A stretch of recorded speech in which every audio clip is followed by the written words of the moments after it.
All right, let's jump right into this explainer. I want you to try a quick thought experiment with me. Just close your eyes for a second and imagine you're part of a ruling elite. You're extremely powerful, part of this tiny minority group that actually dictates how the world runs. Okay, now open them. You've got a massive management problem on your hands. You have millions of people, and you need them to wake up every single morning and work.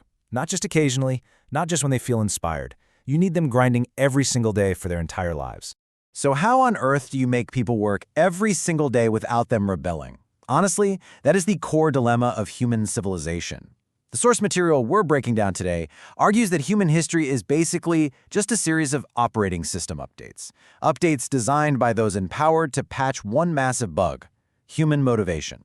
So let's take a look at the very first operating system humanity cooked up to solve this.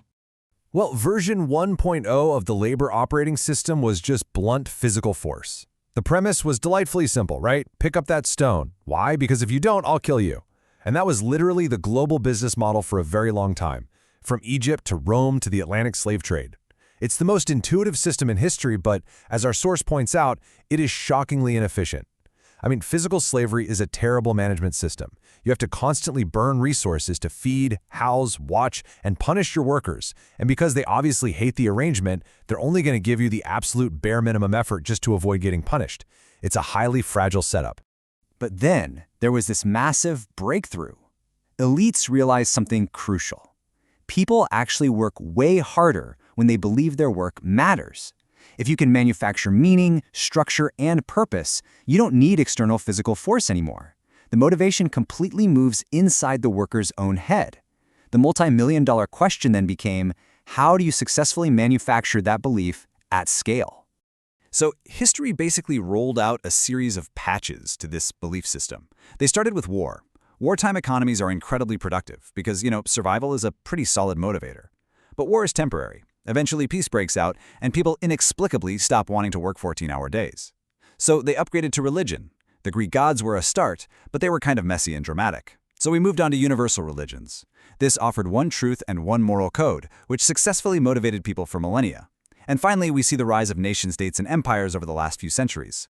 To give you an idea of just how well this religious upgrade worked, look at this quote. Max Weber famously called this the Protestant work ethic. But even before that, monasteries were building Europe's roads, its farms, its libraries.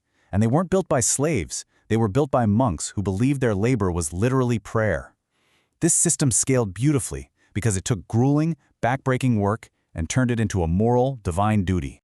But as secularization crept in and religious belief kind of started fading, society desperately needed a new patch. Enter the nation-state and the empire operating system. The steps here were super clear. Step 1, you obey and sacrifice everything for the glorious state. This gave people a sense of belonging, cool uniforms, and legally allowed them to feel superior to foreigners. Then you conquer and civilize others to take their golden spices to cover all your expenses. And honestly, it worked perfectly, right up until the empires became way too huge, unbelievably expensive to control, and the conquered people predictably started objecting to the whole arrangement. After 2 world wars, pitching the whole "our civilization is superior" idea became a pretty tough sell.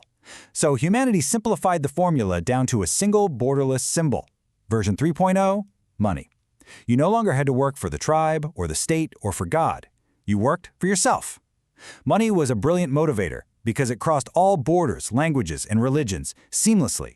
The only rule everybody universally understood was that number goes up equals a better life for me. And wow, once that idea really took hold, human productivity absolutely exploded in a way we had never seen before. 40,000? During the Industrial Revolution, humanity transformed from a species that occasionally whittled furniture by hand into this massive, global machine that could mass produce 40,000 chairs before lunch. I mean, it was the biggest productivity boom in history. But, and this is a big but, the source material points out that this massive boom came with 3 critical bugs that threatened to crash the entire system. First, it's totally all-consuming. If poisoning a river makes the numbers go up, well, the river gets poisoned. Second, it consolidates wealth. Capital just naturally piles up, turning healthy competition into monopolies and turning a few owners into obscenely rich empires. And third, it dehumanizes. You stop being a person. You just become a labor unit, a cost unit, valued only by whatever the market dictates this quarter. Looking at this incredibly harsh setup, Karl Marx formulated a pretty heavy critique. According to the source material, Marx argued that this system would inevitably chew workers up and make them so miserable that this alienation would lead to class consciousness. And that consciousness, well, that would inevitably lead to a united global revolution to overthrow the whole thing. Now, Marx definitely had a point, but things didn't play out exactly the way he predicted. The elite's absolute keep-you-up-at-night nightmare was a giant, dramatic world revolution. But the actual reality on the ground was a bit different.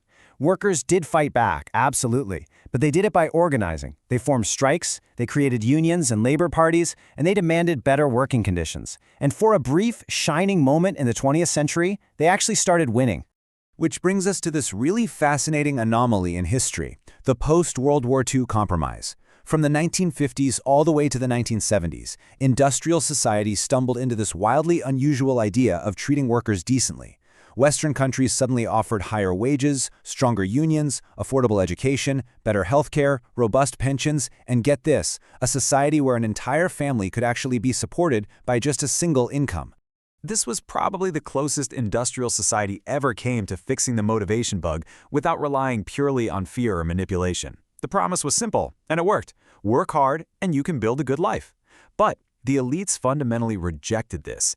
According to our source, the issue wasn't just about sharing the wealth.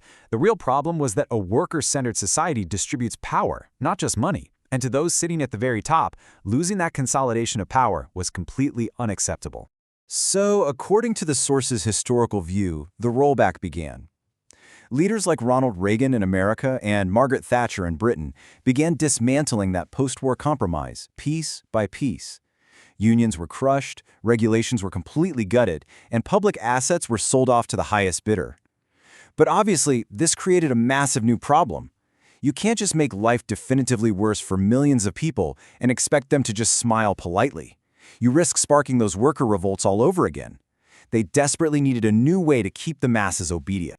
Version 4.0, the final upgrade. Consumerism. Let's see how the elites found a replacement system that actually felt empowering but kept people working relentlessly, leading us right to the world we live in today. We saw this massive shift in the social contract. The old paradigm of working hard to build a solid, holistic life was totally replaced.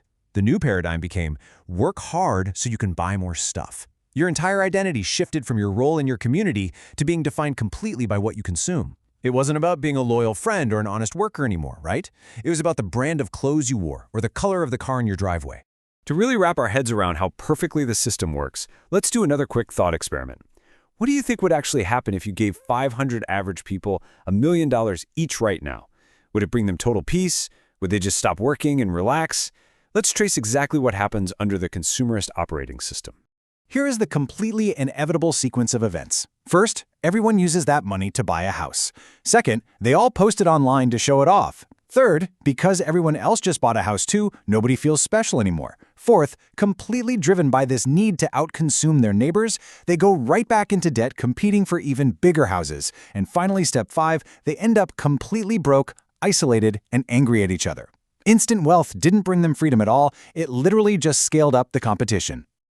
From a management perspective, the sheer genius of this system is actually staggering. Consumerism perfectly patches the elite's motivation bug. It takes workers who might have collaborated and turns them into vicious competitors. It atomizes the collective, making sure everyone is way too busy fighting over the next material upgrade to ever organize a revolution. It makes true solidarity practically impossible. And the best part for the elites, it relies entirely on human desire. Zero physical force required. Which brings us to the absolute core thesis of this explainer, captured perfectly in this quote from our source. A traditional slave knows they're enslaved, and that is exactly why they rebel. A consumer doesn't know, and worse, they feel like they chose it. You are never going to rebel against a system that you voluntarily participate in and actually find pleasurable. You're never going to boycott buying things if you believe buying things is your very identity.